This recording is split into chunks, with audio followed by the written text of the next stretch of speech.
Bonsoir à tous. Pour ce dernier contre-courant de la saison 2016, nous sommes heureux de recevoir ce soir le philosophe Jean-Claude Milner.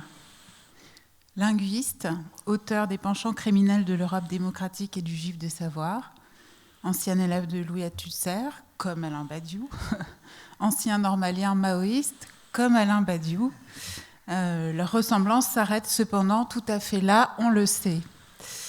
Depuis les années 80, Jean-Claude Milner développe en effet une critique radicale de la radicalité et certains tiennent son œuvre aujourd'hui pour la plus éminente et la plus aboutie du courant néo-réactionnaire français.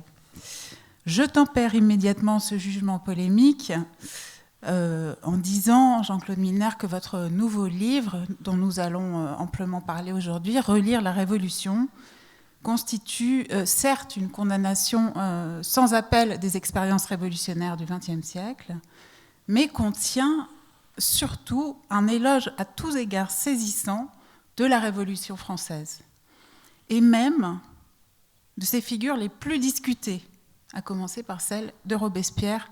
On va y venir très rapidement. C'est un livre qui soulève puissamment la question de la violence en politique, mais qui le fait d'un point de vue tout autre que celui de l'antitotalitarisme ordinaire, sans jamais tracer une ligne droite allant de la Révolution française jusqu'au goulag et jusqu'aux morts du maoïsme.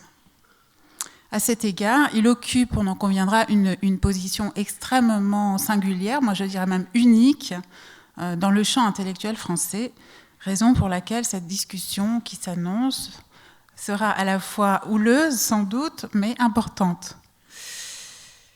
Jean-Claude Milner, vous faites de la Révolution française, dans ce livre, et c'est très impressionnant, une césure absolue dans l'histoire de France, bien sûr, mais aussi dans l'histoire du monde. On a le sentiment à vous lire que c'est l'événement révolutionnaire indépassé et d'une certaine façon indépassable. Certains seront surpris, je le disais à l'instant, de lire sous votre plume un éloge aussi appuyé et impressionnant de la Convention montagnarde, de Robespierre, de Saint-Just. Je vous cite, c'est le mieux. Vu du XXIe siècle, au regard des événements du XXe, Robespierre mérite plus qu'on ne pouvait l'imaginer en son temps le nom d'incorruptible. Qu'est-ce qui sépare ainsi la Révolution française des expériences révolutionnaires du XXe siècle que vous condamnez ?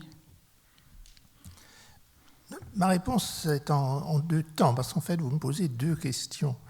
L'une, la première, en quelque sorte, porte sur ce qui fait, à mes yeux, de la Révolution française un événement singulier à l'échelle de l'histoire, non seulement de France, mais de l'histoire en un sens plus large, au moins à l'échelle du monde occidental ou occidentalisé. Je veux dire marqué par les références venues de l'Occident. Ce n'est pas la même question que l'autre question qui est la question de la différence que je fais entre Révolution française et les révolutions du XXe siècle.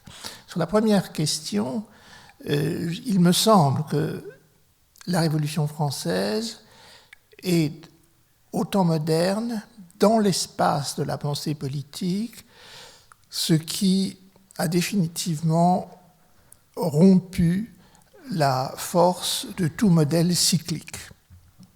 Autrement dit, le temps politique est devenu un temps linéaire, de façon telle que après cela, on ne peut plus penser le temps de la politique comme un temps de recommencement perpétuel. Sauf en conversation, Et c'est une grande nouveauté, en vérité. Le temps linéaire, avec césure, il existait, Saint-Augustin, on avait jeté les bases dans la cité de Dieu, mais il restait dans la modélisation de la politique une très grande force d'un modèle récurrent, avec des avancées, pour même pas dire des avancées, des retours cycliques, passant de la monarchie à l'aristocratie, à la démocratie, et puis on revient, ce modèle que l'historien Polybe avait dressé, que Machiavel reprend, qu'on retrouve sous d'autres formes chez Bossuet, et qui est sous-jacent, et qui cesse de l'être à partir on peut dire, de 1815. Ce qui est paradoxal, parce qu'en vérité, beaucoup de Chateaubriand, par exemple, de 1815, se réfèrent à un temps cyclique, mais peu à peu, cette référence va perdre sa force, précisément parce que la Révolution française l'a vidée de son sens. Ça, c'est la réponse à votre première question, et je crois que on a affaire à une rupture dans la représentation du temps politique, qui fait qu'en vérité, le temps politique va pouvoir être mis en connexion avec le temps économique, dont Marx va montrer quelques années plus tard que c'est un temps linéaire, avec des césures, que c'est un temps où il n'y a pas de retour. Et de ce point de vue-là, je pense que la pensée marxiste, qui justement consiste à nouer ensemble la temporalité politique et la temporalité économique, doit sa possibilité à la Révolution française. Maintenant, deuxième question.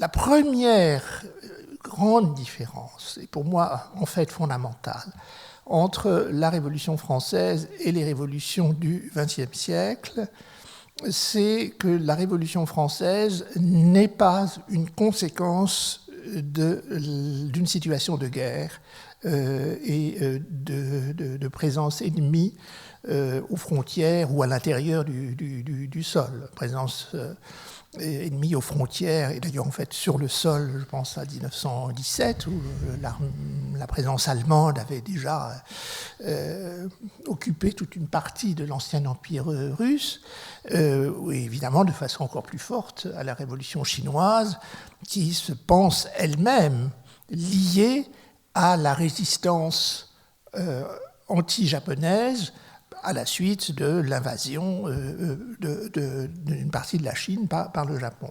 Alors que la Révolution française naît dans un pays qui est l'un des plus puissants pays du monde à cette époque-là, en plus d'un pays en expansion, en vérité, en tout cas du point de vue de l'influence territoriale, un pays globalement prospère, et un pays en paix qui, en plus, vient de gagner par procuration une bataille importante, qui est la guerre d'indépendance d'Amérique, qui, dans la perception européenne de l'histoire du monde à cette époque, apparaît comme une victoire de la France contre l'Angleterre. C'est donc totalement à l'opposé de ce point de vue-là, de ce qui s'est passé pour les révolutions du XXe siècle. Et d'autre part, ça n'est pas fondamentalement une insurrection de la misère. Il y a des insurrections de la misère, bien entendu,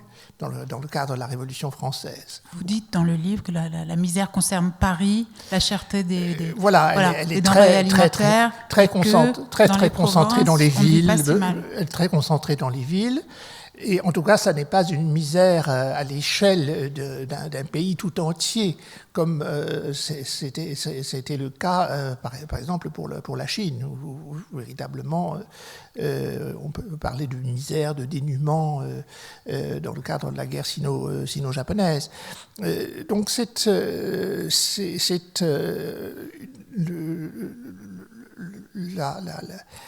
en quelque sorte, la pureté de la figure de la Révolution en tant que séparable de la question de la guerre et de la question du dénuement me paraît spécifique de la Révolution française, par opposition à la Révolution soviétique, où la question de la guerre est fondamentale. Et je me souviens de développement d'Alain Badiou sur ce thème, où justement, si l'hypothèse communiste à laquelle il tient, qu'il avance, est possible, elle doit être détachée de l'exemple soviétique, parce que l'exemple soviétique, en quelque sorte, plonge l'hypothèse communiste dans les nécessités de la guerre. Et même chose, évidemment, a fortiori, peut-être, en tout cas, même chose pour la Chine. Voilà les deux grands repères de différence que je ferai.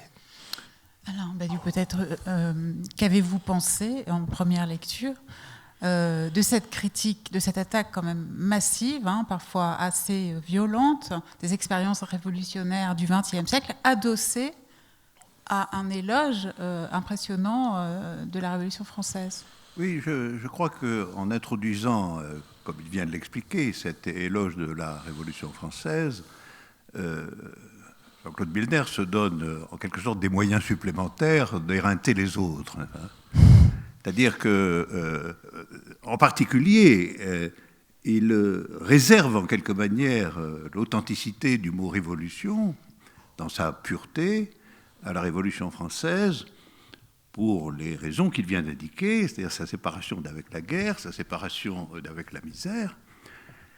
Mais le point essentiel, c'est que, aux yeux des acteurs des révolutions qui ont suivi la Révolution française, d'abord les révolutions entreprises par le mouvement ouvrier français, et notamment la Commune de Paris, ensuite la révolution bolchevique, et enfin les deux révolutions chinoises, la première révolution liée en effet à la libération nationale, et la deuxième, la révolution culturelle prolétarienne, non liée à une entreprise guerrière. Ce qui est le prix payé, c'est que, aux yeux de Marx, de Lénine, de Mao, la Révolution française est extraordinairement limitée.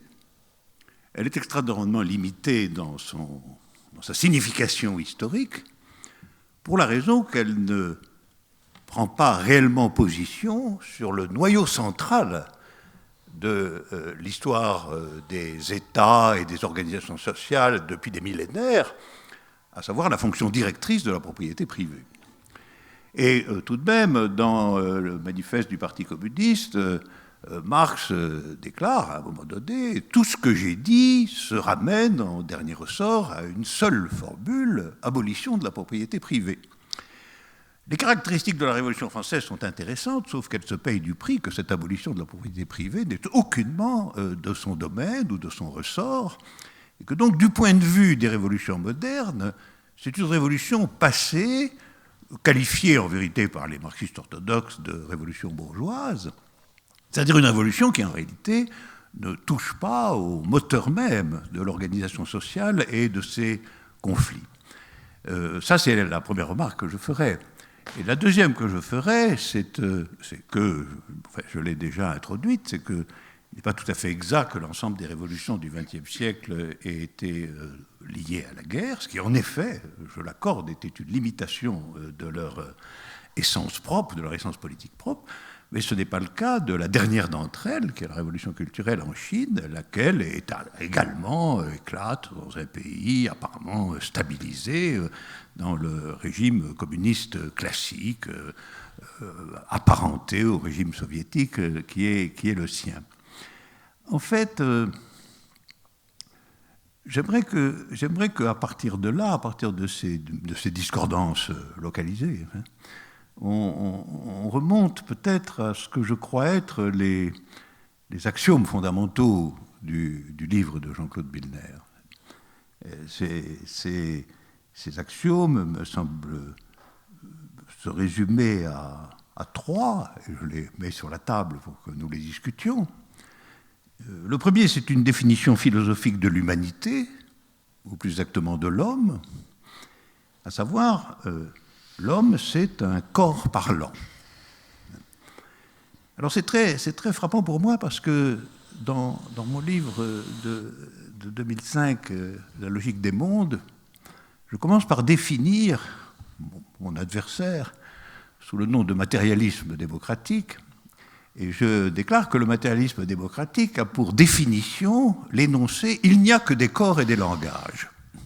Et je suis frappé de voir que la définition de l'humanité par Jean-Claude Milner est absolument interne à cette catégorie, puisque, en effet, l'homme est défini en tant que corps parlant par la coexistence ou la co-appartenance de corps et de langage, alors que pour moi, c'est la suite de la formule, je dis il n'y a que des corps et des langages, ça c'est le matérialisme démocratique, sinon qu'il y a des vérités, et ça c'est la dialectique proprement dite. Alors ça c'est le premier point, cette définition philosophique de l'humanité ou de l'homme qui me paraît restrictive et en un certain sens ne pas excéder véritablement les limites de ce qu'on pourrait appeler l'animalité humaine. Il y a ensuite un axiome tiré de cette définition, qui est un axiome à son tour, à mon avis, très problématique, qui est « les droits de l'homme existent ». Les droits de l'homme existent parce que l'homme est un corps parlant. Et donc, ces droits concernent le droit absolu à persévérer dans sa vie en tant que corps et le droit démocratique absolu de dire ce qu'il a envie de dire. Voilà. Et cette connexion entre le droit à la vie et le droit à la parole définit en fin de compte ce qu'on peut appeler les droits de l'homme, et qui sont une catégorie essentielle.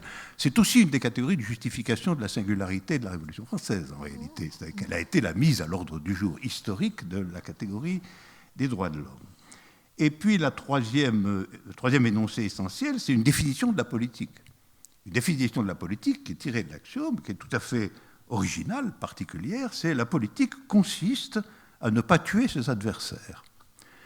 Alors, voilà, c'est cet ensemble-là, et la cohérence de cet ensemble-là que j'aimerais qu'on discute, avant d'en revenir aux détails du procès fait aux révolutions du XXe siècle, parce qu'elles sont frappantes, elles sont singulières, elles appartiennent véritablement à l'œuvre de Jean-Claude Milner, et malgré tout, je pense que c'est l'arrière-plan, les opérateurs constitutifs des jugements qui sont portés par lui sur les autres révolutions. Peut-être avant de vous céder la parole, Jean-Claude Milner, et pour que les choses soient bien claires pour tout le monde, effectivement, on trouve vers la fin de votre livre une définition de la politique comme, je cite, « technique de survie des corps parlants quand ils sont mis en coprésence simultanée », c'est-à-dire qu'il y aurait une sorte de danger inhérent à la présence simultanée des êtres humains, dangereux les uns pour les autres, et que la politique, justement, consisterait à trouver un moyen de ne pas aller jusqu'au meurtre, de ne pas aller jusqu'au crime. Voilà. Donc c'est une définition, en effet, très forte, que vous contestez, Alain. Absolument. Je rebondirai sur ce dernier point. Ne pas aller jusqu'au meurtre ou au silence imposé. Et si vous voulez, c'est en quelque sorte, on pourrait dire que je ne fais que répéter Hobbes, la différence que je perçois qu'Alain Badiou pourrait ne pas m'accorder, c'est que je situe appelons cela le risque fondamental dans ce qui sépare l'homme comme corps parlant de l'animalité. Et dans la présentation qu'a faite Alain Badiou, mon oreille a tout de suite été attirée par l'équivalence qu'il institue entre corps parlant et réduction de l'homme à l'animalité. C'est évidemment une réduction une équivalence que je n'accepterai pas. Mais pour le reste, je me reconnais dans les axiomes qu'Alain Badiou a mis sur la table. Je ne suis pas sûr que j'aurais, moi, en quelque sorte, repris un Moré géométrico, parce que je ne crois pas beaucoup au Moré géométrico, mais enfin, c'est un détail, en un certain sens, par rapport à... Il est tout à fait vrai que je considère que non seulement la Révolution française a mis au centre de son action la préservation de la propriété privée en l'inscrivant dans la Déclaration des droits, mais non seulement j'admets cela d'un point de vue historique, mais en plus je considère qu'elle a eu raison de le faire. Et que c'est précisément en cédant sur ce point et en confondant la notion de propriété privée avec la notion juridique de propriété privée que Marx, en quelque sorte, a introduit une dérive. Ce que j'entends, moi, par propriété privée, c'est la propriété individuelle. Autrement dit, la propriété privée, dans le droit français, international, le droit bourgeois, si on veut, une société anonyme, c'est de la propriété privée, par opposition au public. Autrement dit, prenez, je ne sais pas moi,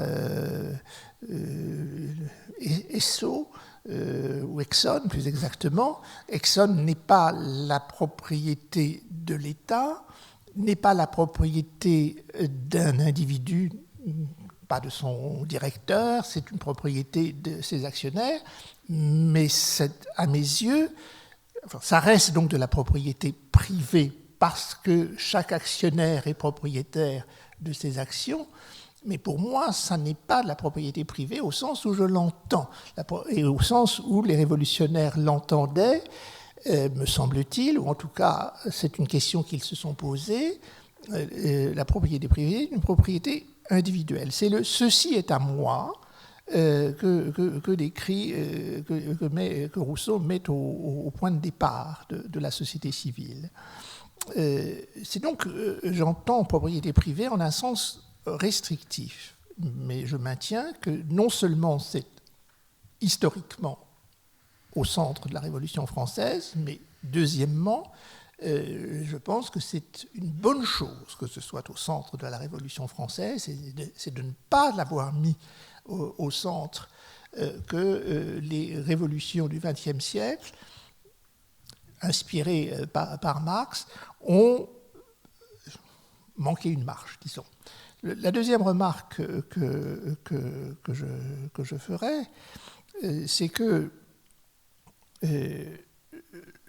il est tout à fait exact que je mets la question de la survie, non pas simplement de la vie, mais de la survie, pour reprendre le terme de Spinoza, la persévération, est une question qui me paraît fondamentale, et qu'il n'y a pas de droit de l'homme s'il n'y a pas cela.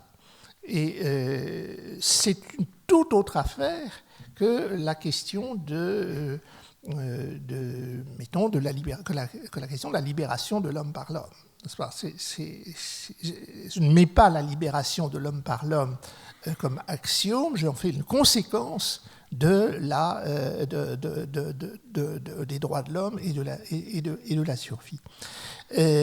La troisième remarque, c'est que vraisemblablement, Alain Badiou a parfaitement raison de marquer le point de différence entre mon matérialisme démocratique, bourgeois après tout, puisque c'est une classe condamnée, pourquoi pas lui laisser ce dernier vers, entre mon matérialisme démocratique et le sien. Le point, c'est, effectivement, il y a des vérités. Et il est tout à fait clair que mon abord général est de ne pas admettre la proposition « il y a des vérités ». Il n'y a que des effets de vérité, ce qui n'est pas la même chose, même si Alain Badiou peut parfaitement inclure l'existence d'effets de vérité comme conséquence de l'affirmation de l'existence de vérité. Pour moi, je sépare les deux choses, c'est-à-dire qu'il y a des effets de vérité, mais il n'y a pas de vérité. Alors, à partir de ce moment-là, si je refuse la proposition « il y a des vérités », effectivement, j'accepte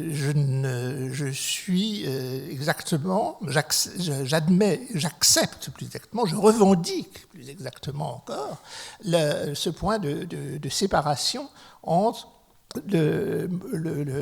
mon approche et celle d'Alain Badiou. Et je pense que c'est tout à fait important, évidemment, et ça va embrayer éventuellement sur la différence à la fois à la fois très profonde et en même temps pas si profonde que cela d'un point de vue descriptif, la différence d'interprétation concernant la révolution culturelle, la grande révolution culturelle prolétarienne. Il me semble que chez Alain Badiou, cette révolution culturelle a comme pivot l'assertion « il y a des vérités ». Et que moi, n'acceptant pas cette assertion, j'ai à l'égard de cette révolution une attitude de rejet. Oui, je crois que l'essentiel est dit. Hein. C'est-à-dire que je soutiens qu'il y a des vérités et toi tu soutiens qu'il doit y avoir de la propriété. Oh. On peut le dire comme ça. Et de fait, je pense que la corrélation entre les deux, c'est aussi l'écart que tu ne signales pas assez, l'écart originel entre la définition même de ce que tu appelles la croyance révolutionnaire au long du XIXe siècle et les paramètres de la Révolution française. Parce que d'une certaine manière, la croyance révolutionnaire moderne s'est entièrement enracinée dans deux choses qui provenaient de Marx, mais n'en étaient pas la propriété personnelle. La première, c'était que, en effet, il y avait révolution dans les conditions modernes de la propriété industrielle, commerciale et financière de type capitaliste. Il y avait révolution que si on s'attaquait à cela. C'est-à-dire que si on inventait les moyens de créer une société dans laquelle le droit lui-même ne soit pas en réalité au service de l'hégémonie des propriétaires. Je voudrais signaler que ça, c'est une véritable rupture dans l'histoire de l'humanité, beaucoup plus extraordinaire que celle que tu proposes du passage des mythologies cycliques aux représentations linéaires. En vérité, l'organisation du pouvoir politique autour des formes successives de la propriété privée est la construction même de l'histoire de l'humanité depuis le néolithique, pratiquement. Ça a été d'abord le pouvoir, en quelque sorte, des figures de la propriété foncière, ça a été ensuite le programme des propriétaires dans la version plus moderne des appareils de production, c'est enfin le pouvoir des propriétaires de capitaux, c'est-à-dire d'une propriété quasiment immatérielle, mais beaucoup plus personnelle que tu le dis. Les véritables milliardaires du monde, on connaît leur liste, elle est publiée tous les ans, hein, dans les journaux. Et ils sont en compétition pour savoir lequel est le premier, lequel est le second.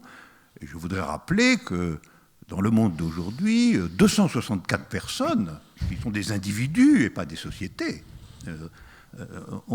possèdent à peu près l'équivalent de 3 milliards d'autres. Hein. Donc, révolution depuis le XIXe siècle, ça veut dire mettre fin à cet état de choses. Et esquiver la propriété, la question de la propriété privée, c'est quand même esquiver véritablement ce qui a constitué et constitue encore aujourd'hui la question révolutionnaire par excellence, qui est de savoir si c'est inéluctable ou pas que les sociétés soient organisées selon ce paradigme. De ce point de vue-là, la Révolution française, si admirable qu'elle soit par beaucoup de côtés, si intéressante, et tu lui rends une justice très, très, très fondée, hein, et que j'approuve. La personnalité de Robespierre est aussi pour moi une personnalité absolument remarquable. Mais néanmoins, du point de vue de la modernité, elle est une pré-révolution plutôt. Elle est l'ouverture de l'époque des révolutions, étant donné que ces révolutions, ensuite, s'attachent à pratiquer, à tenter de pratiquer cette rupture absolument inouïe dans l'histoire de millénaires d'humanité, qui consiste à proposer une organisation sociale qui ne soit pas en définitive une mouture de la dictature cachée des propriétaires, depuis les propriétaires d'esclaves et de propriétés foncières jusqu'aux propriétaires d'actions et de capitaux. De ce point de vue-là, je pense que l'histoire des révolutions modernes commence aux alentours de 1840-1848 et se poursuit avec des avatars divers jusqu'à la révolution culturelle. Que ces révolutions supposent quelques liens avec l'axiome « il y a des vérités », je le crois en effet. C'est un désaccord. Je pense que ton scepticisme tempéré sur ce point éclaire aussi la satisfaction visible que tu éprouves dans ce livre, dans le constat que la croyance révolutionnaire est morte.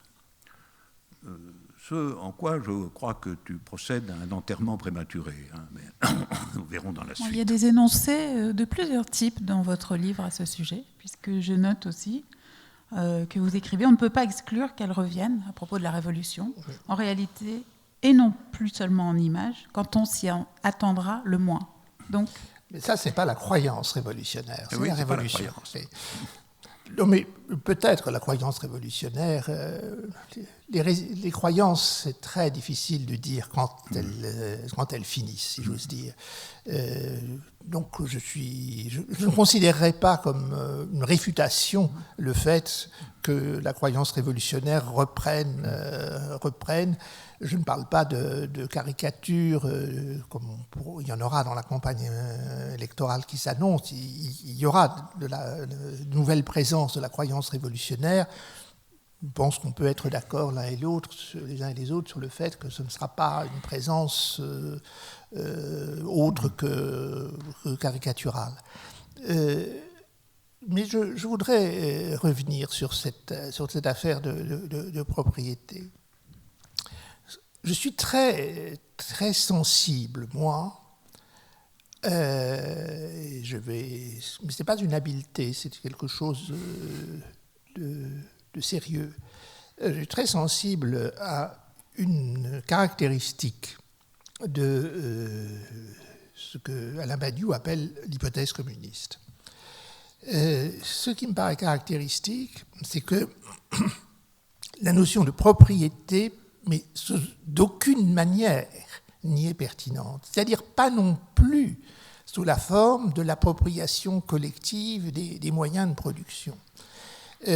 Dans les révolutions du XXe siècle, la notion de propriété continue de fonctionner encore, puisque un des éléments cruciaux qui permettent de reconnaître que la révolution a engagé son programme, c'est précisément l'expropriation, version négative, et l'appropriation collective des moyens de production.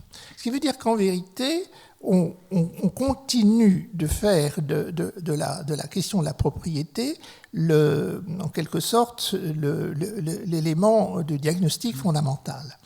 Alors que, c'est en tout cas la manière dont je lis l'hypothèse communiste, l'hypothèse qui est avancée, c'est que d'aucune manière,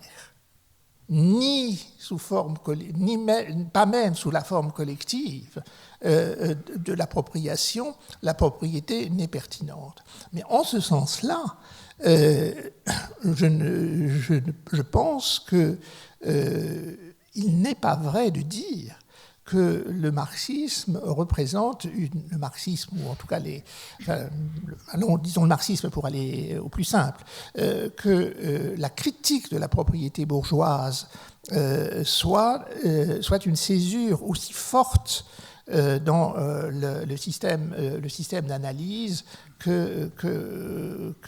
qu'Anabadiou le propose, puisqu'en fait, il s'agit de maintenir le caractère central de la question de la propriété, simplement en déterminant autrement, et de manière, là je reconnais, tout à fait autre, mais autrement, la notion d'appropriation et de propriétaire. De ce point de vue-là, je maintiens qu'il n'y a pas de différence de nature entre l'approche de la propriété par le biais du droit de propriété comme droit de l'homme, droit de propriété pour un. Évidemment, les milliardaires sont personnels, je ne dis pas le contraire, mais justement, on peut en faire la liste. Ce n'est pas la même chose que de considérer la propriété comme un droit qui soit étendu à l'ensemble de l'humanité. Donc, je ne pense pas qu'il y ait de différence de nature entre cette approche-là et l'approche qui résonne en termes d'appropriation collective des moyens de production. Il n'y a pas de différence de nature et c'est plutôt, à mon avis, une dégradation de la clarté de la question à laquelle on assiste dans le passage de la position par la Révolution française à la position par les révolutions du XXe siècle. Alors là, dans ces discussions, la question de la propriété est en train de prendre une grande place. Dans votre livre, finalement, elle est assez peu présente. Moi, j'aimerais revenir... Ça n'est pas étonnant. J'aimerais revenir à une question, en revanche, qui est très importante, d'autant plus que c'est elle qui, dites-vous, vous a éloigné du maoïsme de votre jeunesse. Et c'est, en l'occurrence, à l'occasion de la Révolution culturelle. Je cite vos propos de mémoire, mais en somme, vous dites que vous avez fait à ce moment-là, que tous les masques sont tombés, que tous les voiles se sont déchirés, que vous avez fait l'expérience du n'importe quoi, et que ce n'importe quoi, il prenait la forme suivante, envisager la mort des autres, avec une extrême légèreté. D'une certaine façon, on pourrait résumer ça par la mort n'est rien, dans le maoïsme notamment, mais pas au sens grec, hein, dans un tout autre sens. C'est ça, dites-vous, qui vous a, je ne sais pas, écœuré, coupé définitivement de l'expérience maoïste. Et voici ce que vous allez jusqu'à écrire, hein, là je vous cite en revanche précisément, entre la radicalité chère aux petits messieurs et les exterminations de tous ordres, aucune différence ne tient, il n'y a de radicalité que l'étale. Alors évidemment, on attend la réaction d'Alain Badiou sur cet énoncé, mais voilà, tout d'abord peut-être expliquez-nous effectivement, très concrètement, qu'est-ce qui s'est passé en vous à ce moment-là et qui vous a totalement coupé de cette expérience très forte? Il y a eu pour moi, me semble-t-il, objectivement, il y a eu un saut dans le discours venu du maoïsme chinois lorsque la question de la survie a été présentée comme idéologie de la survie. Et sur cette base-là,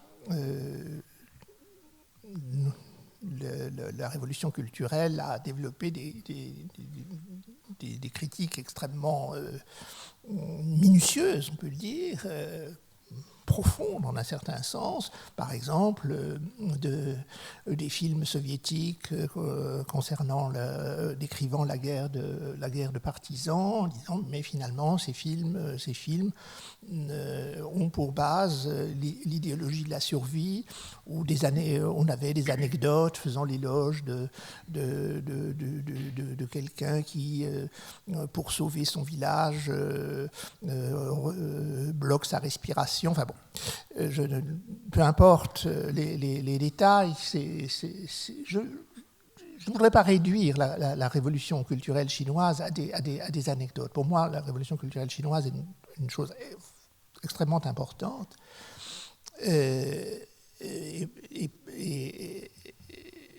En tout cas, elle a été importante pour moi parce que je me suis dit, effectivement, si la question de la survie est une question d'idéologie, alors tout est permis. C'est cela le saut pour moi. Après, les commentaires que je peux faire sur l'idéologie à caractère létal, les petits messieurs, etc., ça c'est pour, en quelque sorte, orienter le regard, mais ça ne dit pas l'essentiel de ma position. Oui, je crois qu'il faut tout de même, avant d'en venir là, puisque la révolution culturelle est l'épisode probablement le plus recouvert et le plus calomnié de l'histoire contemporaine, pour la raison tout simplement que le gouvernement chinois lui-même est parfaitement d'accord pour dire que la révolution culturelle a été une abomination, au point que, c'est un point qu'il faut connaître, le gouvernement chinois a pris la décision après 1976 de faire la chasse à tous les documents concernant la révolution culturelle et de les détruire. C'est une destruction de millions de papiers, de documents qui a été réalisée par l'État chinois pour pouvoir ensuite caractériser la révolution culturelle par la formule « les 10 années perdues ». Voilà. Les 10 années perdues. Perdues pour lui, ça, sans doute. Et je voudrais dire, il faut tout de même rappeler de quoi il s'agissait. Sinon, on ne peut pas couper vers l'idéologie de la survie sans rappeler de quoi cette révolution est faite. Cette révolution est en fait l'unique révolution qui ait eu lieu dans les conditions d'existence d'un État socialiste. C'est ça sa nouveauté radicale. Les États socialistes, jusqu'à présent, avaient vu des répressions d'État, des mouvements proches des affrontements internes aux partis, etc. Là, on a un soulèvement, d'abord étudiant, ensuite ouvrier, donnant lieu à la constitution de millions d'organisations de toutes sortes à travers le pays, à des affrontements locaux très importants, et non pas du tout à une vague unifiée, militarisée, enfin une situation de complexité sans précédent dans l'histoire. Et tout ça pourquoi ? Eh bien, tout ça pour définir en vérité quels étaient réellement les objectifs de l'État socialiste chinois.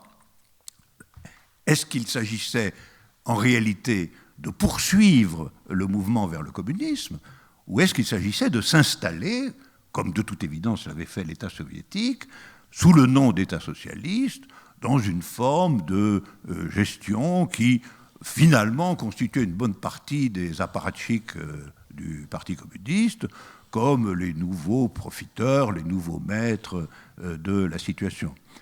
Je rappelle que Mao Tse-tung, à un moment donné, on lui raconte qu'on lui a demandé, mais enfin, dans ce pays socialiste, où donc est la bourgeoisie, puisque vous prétendez attaquer de nouveau la bourgeoisie? Il a répondu, la bourgeoisie est dans le Parti communiste. Bon. Donc, il avait parfaitement conscience de la situation à laquelle il avait affaire.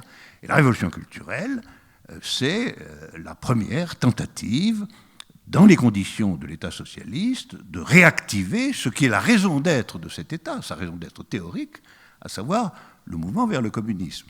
C'est-à-dire non pas du tout le mouvement vers une nouvelle forme d'appropriation, mais le mouvement vers ce qu'on a appelé, parce que c'est une métaphore, la propriété du peuple entier voulant dire que la propriété à proprement parler est dissoute.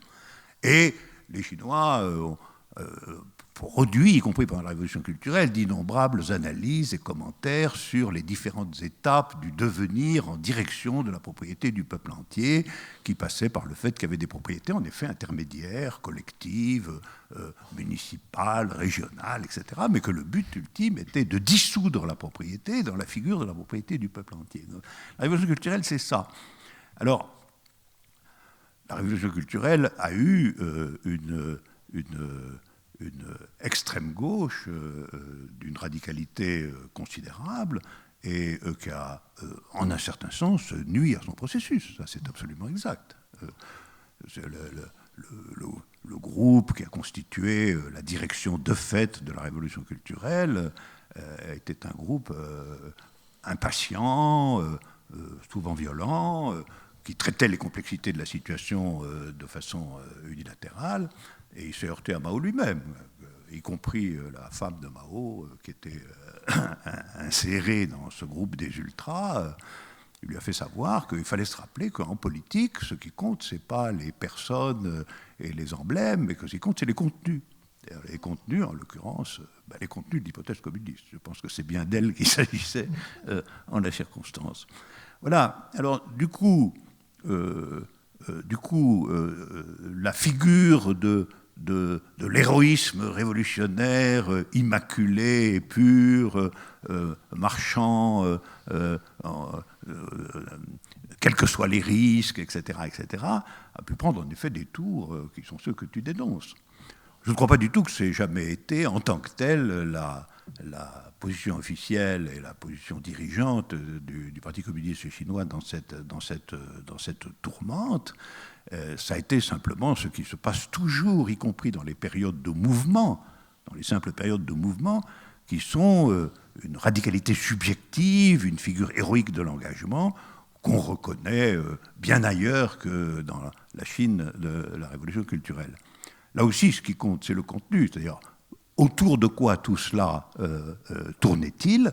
Eh bien, c'était des questions tout à fait décisives et concrètes, comme par exemple, est-ce que l'usine d'un État socialiste diffère réellement, et pourquoi, et pour quelles raisons, de l'usine dans un pays capitaliste? Est-ce que l'ouvrier est dans la même position dans les deux cas? Est-ce que le protocole de production lui-même est le même? Et dans ce cas, si c'est le même, eh bien, il faut certainement trouver le point qui fait que cette identité indéfendable indique que le processus communiste n'est pas vraiment à l'œuvre et qu'il y a une stagnation dans la figure de l'État socialiste. Donc, comme on sait, une partie de ces propos subjectivés sur la question de la survie ou aussi sur la question de la transformation de l'homme dans ce qu'il a de plus profond, etc. Toutes ces données-là ont été imputées, à mon avis, largement à juste titre, à Lin Piao dans une des crises de la révolution culturelle. Lin Piao qui avait dit la caractéristique du révisionnisme, le révisionnisme, ça voulait dire la bourgeoisie dans le parti, caractéristique du révisionnisme, c'est la peur de la mort. C'est vrai qu'il a dit ça. Phrase terrible et profonde.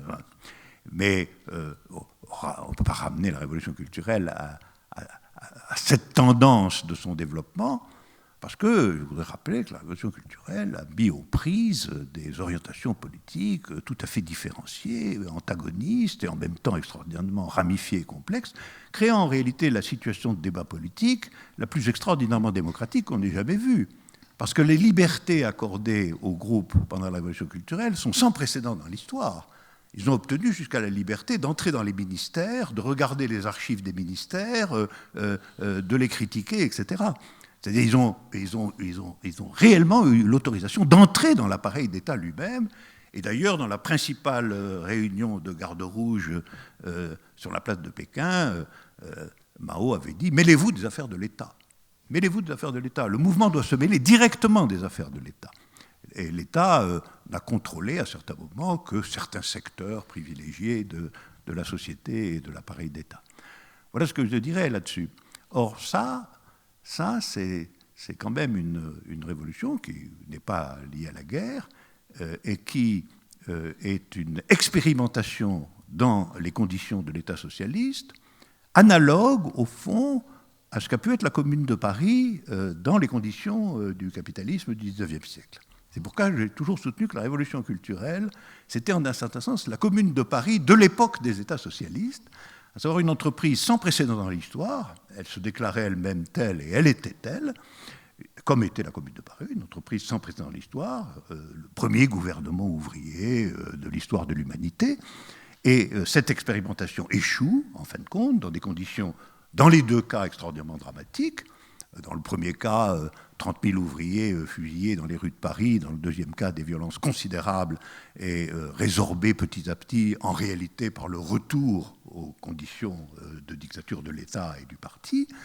Mais ce sont de ces expériences qu'il faut partir lorsqu'il est question de révolution. Exactement comme Lénine, puis les Chinois se sont référés de façon constante à la Commune de Paris. L'épisode le plus important de la révolution culturelle s'est passé à Shanghai et il s'est aussitôt donné le nom de Commune de Shanghai en référence explicite à la Commune de Paris. De même, aujourd'hui, nous devons repartir de ce qui a été l'expérience politique la plus radicale dans les conditions du socialisme lui-même, c'est la révolution culturelle. Et je pense qu'on ne peut pas, au nom des excès qu'elle a commis, la condamner, pas plus que tu ne peux condamner Robespierre au nom de l'existence de la terreur. Aude Lancelin m'a interrogé sur ce qui, pour moi, avait fait césure. J'ai répondu sur ce qui, pour moi, avait fait césure. Et je crois que nous serons d'accord l'un et l'autre sur le fait que ce que nous recevions comme information sur la Chine à ce moment-là était très soigneusement déterminé et filtré. Si effectivement le pouvoir était aux mains de Lin Piao, nous recevions les informations chinoises que Lin Piao laissait passer. Donc je ne peux répondre, j'ai répondu à une question qui concernait ce qui avait pour moi fonctionné. C'est dans un second temps et d'ailleurs la phrase que citait Aude Lancelin parlait véritablement de la représentation qui a été tirée de la révolution culturelle. Maintenant, sur la révolution culturelle elle-même, mon livre dit très peu de choses, sauf une chose qui, à mes yeux, est importante, avec laquelle on peut être d'accord ou pas, qui est qu'il faut prendre au sérieux, alors c'est en français évidemment, il faut prendre au sérieux la dimension culturelle. Autrement dit, si la révolution repose sur la lutte de l'ancien et du nouveau, contre l'ancien, évidemment, la question de toute forme de culture se pose, puisque toute culture est d'emblée dans la détermination de l'ancienneté, ne serait-ce que d'un instant. Et cela pose évidemment la très grande question de la mémoire révolutionnaire, du souvenir des souffrances passées qui finalement devient la seule mémoire possible, et la question du marxisme comme tel. Et il me semble, en tout cas, ce que j'ai lu des analyses qu'Alain Badiou a faites de la révolution culturelle ne m'ont pas amené à changer sur un point, à savoir que la révolution culturelle va mettre en question le marxisme comme tel et la notion de révolution comme telle. C'est-à-dire que si j'en avais eu les moyens, mais je ne les ai pas, il y aurait, je pense, à reprendre, évidemment, sous le chef de la pureté, en tout cas de la notion de révolution épurée de ces scories telles que les nécessités de la guerre ou l'héritage économiste du marxisme, etc., la question de la révolution, de la révolution telle qu'elle fonctionne dans la révolution culturelle chinoise. Mais il reste cette représentation et comme quand je parle de la légende ou de la croyance révolutionnaire, je ne parle d'un système de représentation qui a, par rapport à ce qui s'est passé dans les faits, finalement assez peu de relations. La place dans la croyance révolutionnaire de la révolution soviétique est elle aussi extraordinairement simplifiée et caricaturale par rapport aux complexités de la révolution soviétique elle-même. Et je ne parle pas du stalinisme qui a une place dans la croyance révolutionnaire extraordinairement simplifiée par rapport à ce que le stalinisme a été et la complexité. Donc, l'objection qu'Alain Badiou me fait sur le fait que je ne tiens pas compte des complexités dans les faits sont des objections que j'accepte, mais qui n'atteignent pas l'approche que je fais de ce qui est un système de représentation des faits, qui est la croyance révolutionnaire. Et je pense que, d'un certain point de vue, le travail d'Alain Badiou, dont les axiomes sont exactement opposés aux miens, est en vérité apparenté dans la mesure où il s'agit, parce qu'il s'en donne les moyens, d'examiner les faits, en l'occurrence de la révolution culturelle chinoise, par exemple, ou d'examiner ce qui n'est pas un fait, mais malgré tout, l'idée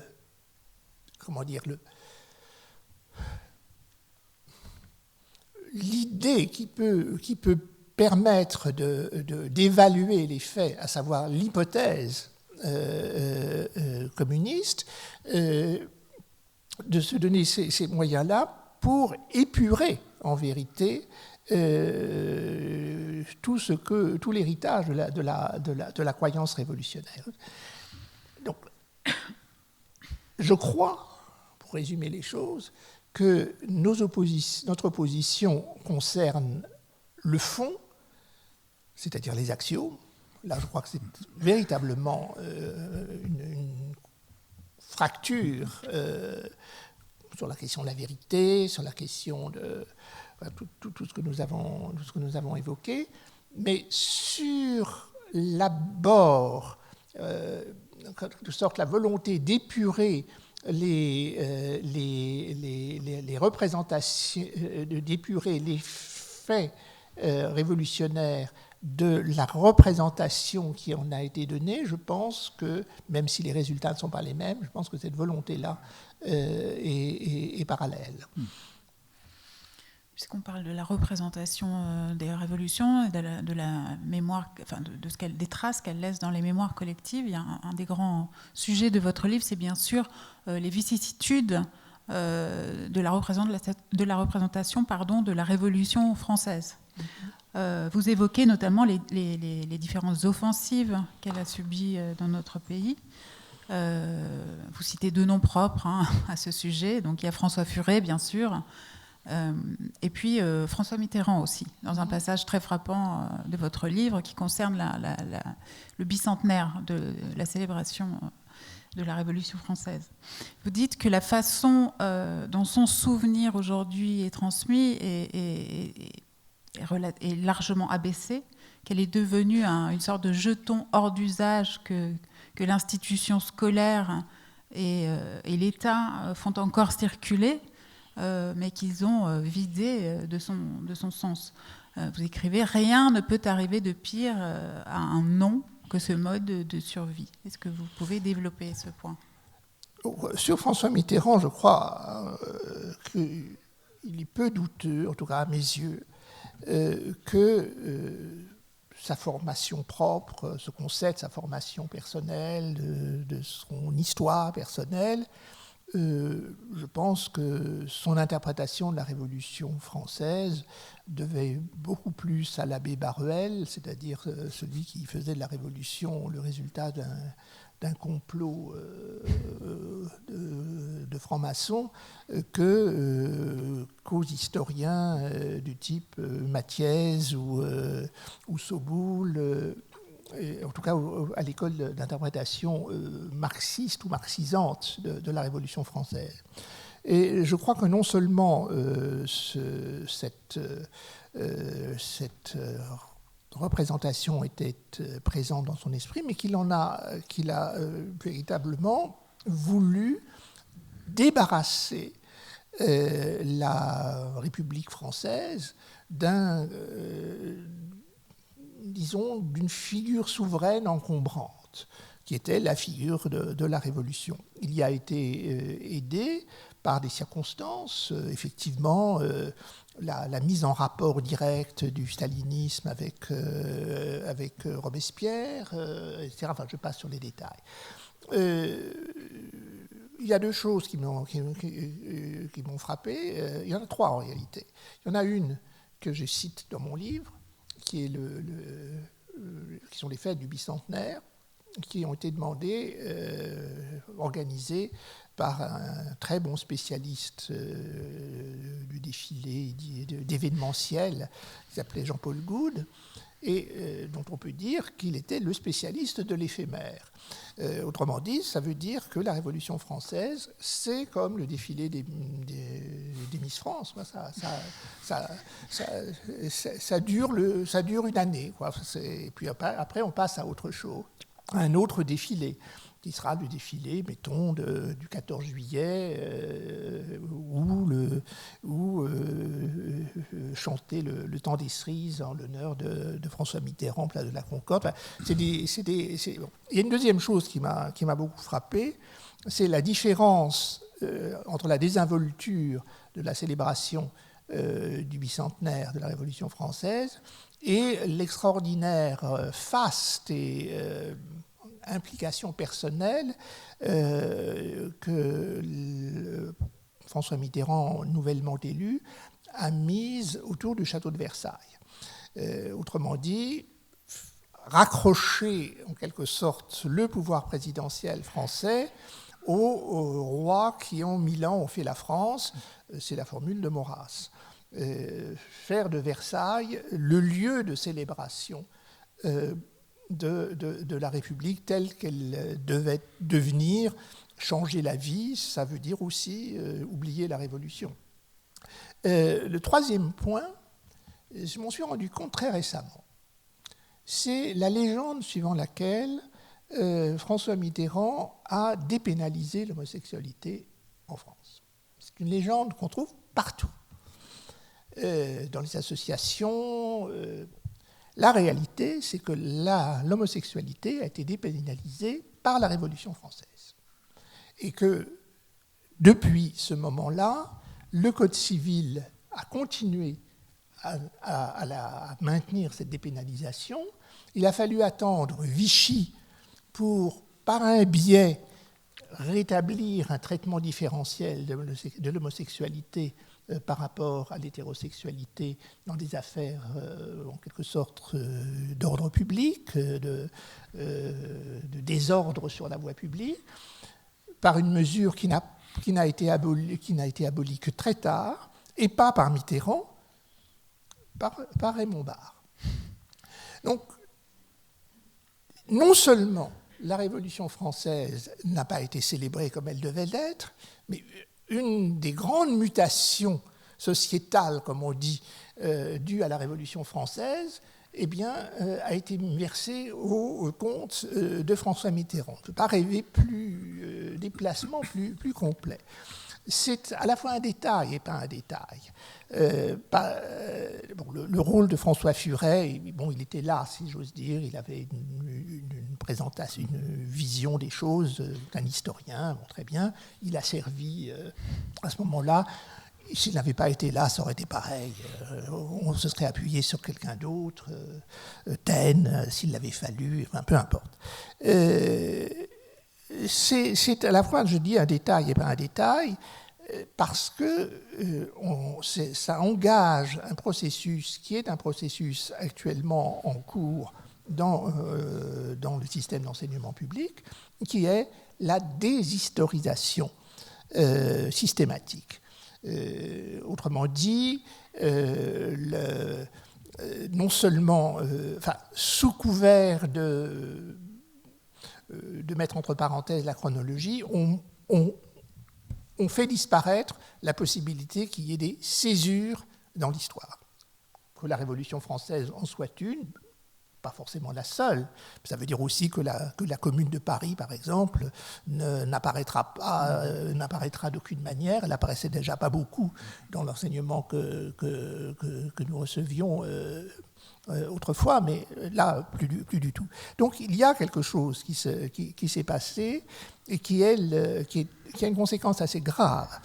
C'est que l'enseignement public français, ayant en quelque sorte retiré l'historisation de la transmission des connaissances, eh bien, il y a une demande d'histoire qui n'est pas comblée par l'enseignement. Et il est clair qu'il est comblé par des forces telles que le Front National. Oui, mais sans agressivité, je voudrais dire qu'en un certain sens, tu contribues à cette déshistorisation. Je m'attendais à cela. Ben oui, parce que d'une certaine façon, il est évident qu'une partie de l'historisation reposait nécessairement sur l'existence interne à l'histoire d'hypothèses stratégiques significatives. Sinon, l'histoire, en réalité, on comprend qu'elle soit anecdotique ou sans intérêt. Donc, l'histoire telle qu'on pouvait se passionner pour elle, c'était en effet l'histoire des révolutions et des contre-révolutions, enfin, l'histoire des affrontements autour de la question révolutionnaire. Mais là, tu indiques que non seulement les deux grandes révolutions du XXe siècle, la russe et la chinoise, ont été en un certain sens des infamies, mais tu entends démontrer aussi qu'en réalité, elles ont épuisé et anéanti la croyance révolutionnaire elle-même. C'est-à-dire qu'elles l'ont à la fois activée, régénérée, soutenue, et finalement, quand même, ont conduit, à raison de leur échec patent, etc., ont conduit à son exténuation, provisoire peut-être, mais à son exténuation, en tout cas circonstancielle. Et moi, je pense que l'histoire que tu racontes, l'histoire du XXe siècle que tu racontes, manque d'intérêt, malgré tout, tu vois. Elle manque d'intérêt, parce que si on s'aperçoit qu'en réalité, l'affrontement majeur qui était constitué depuis le XIXe siècle entre deux voies stratégiques possibles du devenir de l'humanité, celle qui consistait à mondialiser le capitalisme, à contempler la concentration extraordinaire des capitaux, à constater que les États sont les fantoches de tout cela, etc., d'un côté. Et puis de l'autre, la tentative qui, nécessairement, pour autant qu'elle s'oppose à celle-là, ne peut être qu'une tentative qui cherche à modifier de façon radicale le régime millénaire de l'autorité des propriétaires, quel qu'il soit. Si cette histoire-là n'a plus cours, l'histoire elle-même, que devient-elle exactement? Que devient-elle du point de vue de ce qu'on en retient comme activation? Il y a une chose aussi que je voudrais te remarquer au passage. Sur la révolution culturelle, il y a un point, en tout cas, tout à fait inexact. Tu déclares à un moment donné que la révolution culturelle, dans son exaltation en forme de culte de la personnalité de Mao, a elle-même dilapidé en un certain sens l'historisation, et que finalement les références, y compris à Lénine, y compris à Marx, se sont appauvries. C'est tout à fait inexact. C'est tout à fait inexact. Les grands textes constitutifs de la révolution culturelle sont des références continues et précises, avec citation à l'appui, etc., de Lénine et de Marx. On a des piles de documents, d'affiches, de garde rouge, etc., qui sont la vraie vitalité du léninisme au XXe siècle. Donc il n'y a pas eu du tout abolition de l'histoire et de la mémoire. Je voudrais rappeler aussi, parce que ces faits-là sont maintenant oubliés, que lorsqu'il y a eu le 100e anniversaire de la Commune de Paris en 1971, il y a eu en Chine des manifestations colossales, les plus grandes manifestations qu'il y ait jamais eu concernant la Commune de Paris, et que ces manifestations ont été accompagnées de reproduction de tous les textes constitutifs, de réédition populaire dans des petits fascicules que nous avions nous aussi d'ailleurs dans leur traduction française, des analyses de Marx et de Lénine concernant la Commune de Paris, etc. Donc au contraire, une intensité de la représentation et de la présence historique qui était elle-même en un certain sens sans précédent.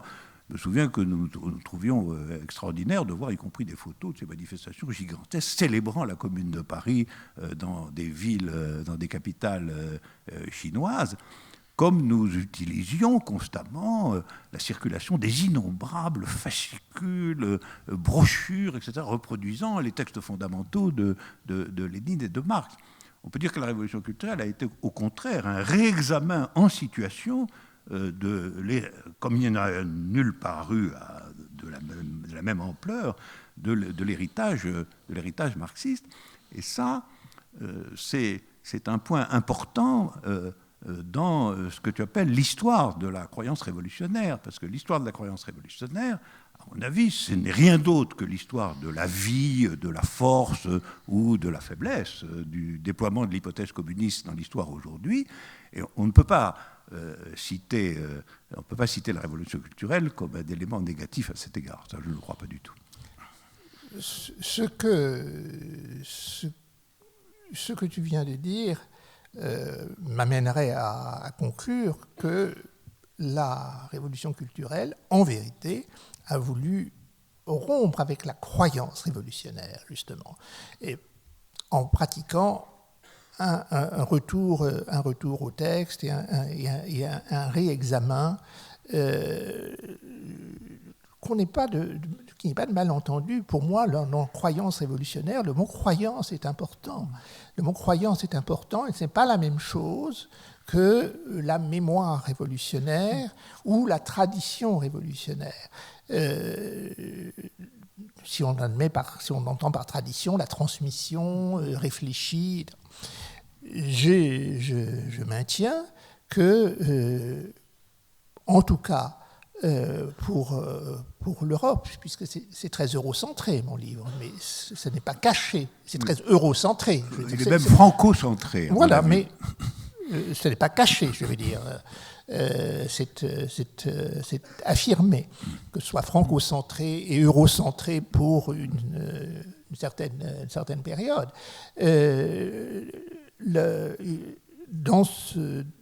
Dans cet espace que j'ai choisi, croyance et mémoire s'opposent véritablement. Ça, c'est une première remarque. Donc, comme je suis prêt à admettre sur la révolution culturelle chinoise beaucoup de choses, dans la mesure où je reconnais tout à fait que je suis dépendant, en vérité, dans les travaux qui ont été faits, il n'y en a guère qui soient comparables à ce que tu as fait. Donc, je dépends de toi sur ce point. Bon. Donc, si je te donne raison, alors ça me donne raison de distinguer croyance et mémoire. Je te l'accorderai, ça. Voilà. Le deuxième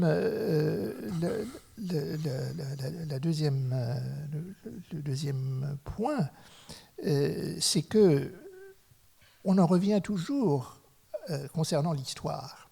C'est que pour moi, l'intérêt de ce qui a eu lieu, c'est d'avoir eu lieu. Et comme il n'y a pas de vérité, il n'y a pas à réclamer de ce qui a eu lieu un index tendu ou non tendu vers une vérité mais les vérités elles-mêmes ont lieu. C'est pas ça à mes yeux. Le point. Pas à mes yeux. Ah ben oui, tu ne peux pas les distinguer de leur avoir eu lieu à partir du moment où on pense qu'en effet, elles se manifestent en tant qu'elles ont lieu. Ce qui a lieu, c'est l'effet de vérité. Oui, mais ça... oui, mais... Comment tu le distingues, l'effet de vérité de la vérité? Enfin, qu'est-ce que c'est que la vérité dans l'effet de vérité, exactement? L'effet de vérité, c'est par exemple l'effet éventuellement totalement controuvé, je n'en sais rien, l'effet qu'a eu sur moi l'expression idéologie de la survie. Si la survie est une idéologie, alors tout est permis. Pour moi, ça a été un effet de vérité. Oui, mais où est la vérité dans cette affaire? La vérité, c'est ce qui permet... Je ne la saisis pas. Ah je ne peux pas t'en convaincre. Mais là, on entre dans les problèmes qui sont littéralement les problèmes de Platon. C'est-à-dire que je suis plus mégarien que platonicien. Autrement dit, je ne peux pas te convaincre de ce que tu as décidé par toi-même que ça ne pouvait pas se maintenir. C'est-à-dire que si tu es persuadé que la vérité, il y en a... Les vérités. Les vérités, il y en a. Celui qui ne croit pas cela ne peut pas te convaincre de ce qu'il avance. Là, je crois qu'on est des deux côtés du précipice. Alors restons-y. Voilà. Pour en venir peut-être à la situation présente et au vécu révolutionnaire actuel, puisque le temps file et que l'émission touche à sa fin. Vous affirmez, Jean-Claude Milner, on y a fait allusion tout à l'heure, que la croyance révolutionnaire qui avait longtemps gouverné les esprits à l'échelle du monde a fortement décliné, et ce, jusqu'à quasiment disparaître, hein, si je résume votre propos. Vous écrivez la chose suivante, qui, je trouve, donne à penser sur notre situation politique présente. De tous les discours qui mobilisent aujourd'hui la résistance sociale dans les sociétés industrielles, entre parenthèses écologie, décroissance, voilà, vous citez quelques thèmes mobilisateurs à gauche, on peut affirmer qu'ils mettent spontanément la révolution de côté. C'est-à-dire que, là, pour le coup, l'hypothèse révolutionnaire, dans les forces progressistes actuelles, n'est pas un des moteurs. C'est effectivement ma conviction.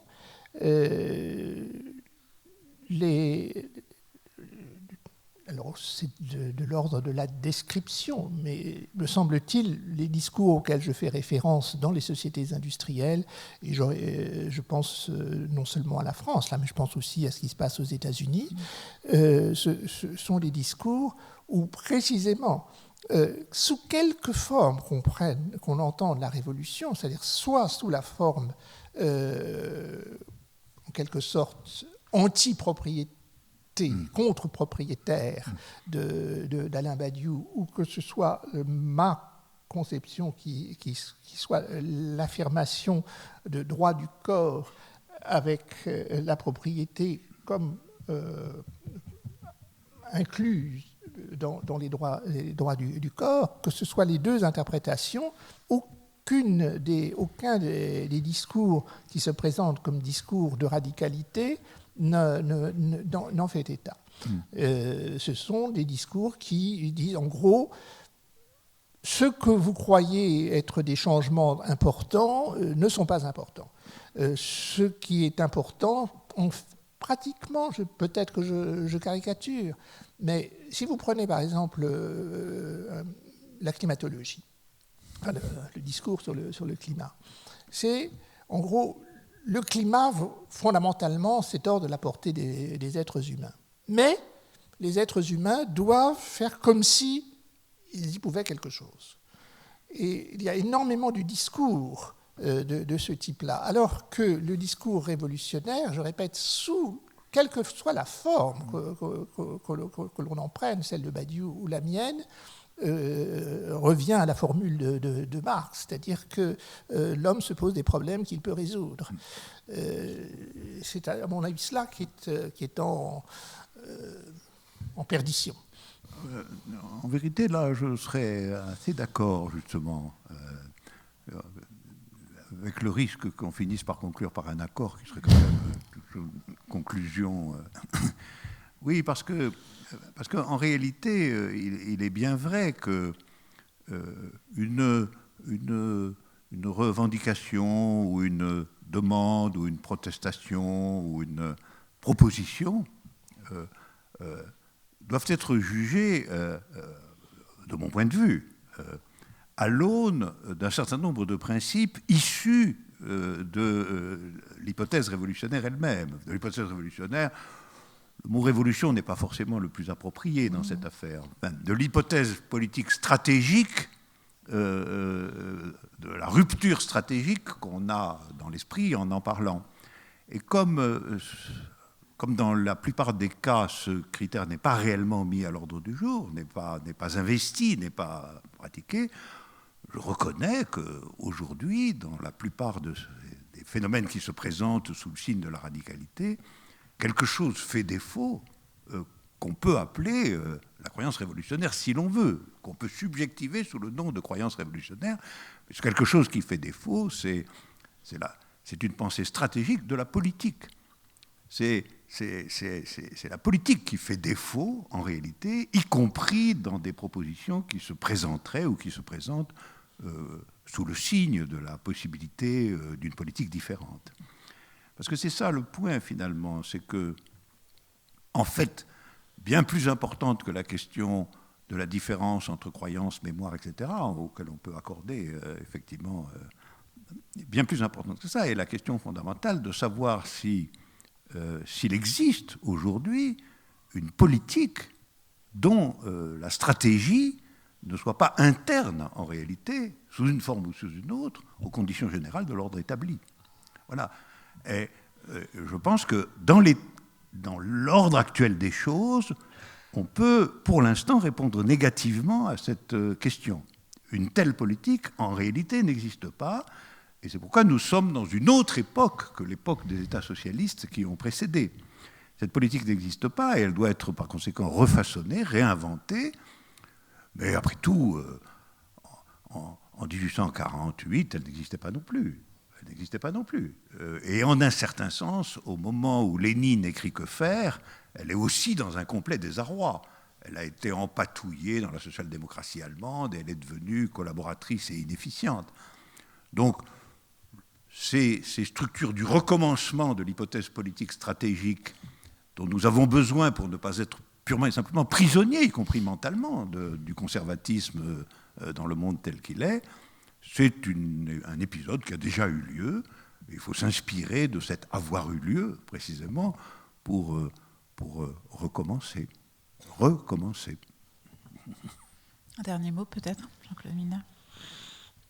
Bien, j'inclurais dans le recommencer le relire. J'ai relu La Révolution.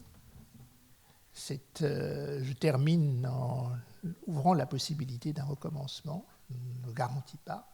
Mais je pense que des relectures de cet ordre, enfin, on ne dit pas exactement les mêmes nécessairement, mais enfin, de cet ordre seraient souhaitables sur tout ce qui s'est présenté comme révolution au XXe siècle.